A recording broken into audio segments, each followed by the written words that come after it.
Yan ang sinasabi ko guys, tignan nyo. Napapasok nila ako tapos turo na sila ng turo.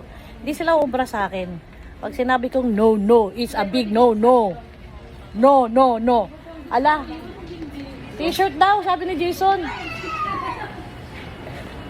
Umakit pa sila?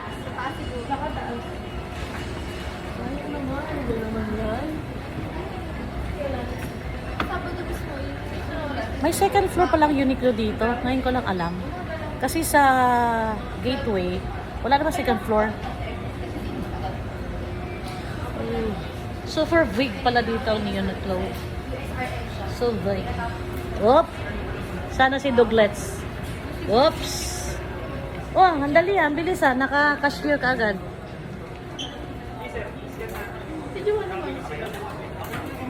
Saan si Joanna?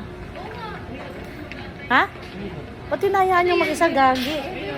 Baka mamaya patak yan. Magkano yan? Wala akong bilhin pala.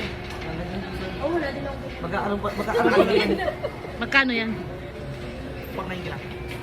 Akala ko binila mo si ano? Si Ay, mas suit din naman daw niya. Ah. Sino? Job.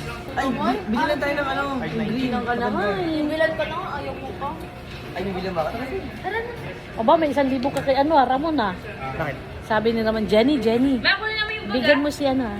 Si Jason ng 1,000. Yung friend ko, Sunny Spice! magbabayad ako ng utang.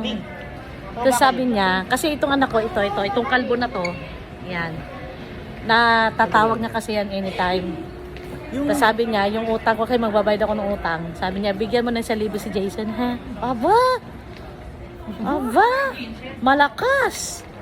May tip! Kasi anytime natatawag niya kasi.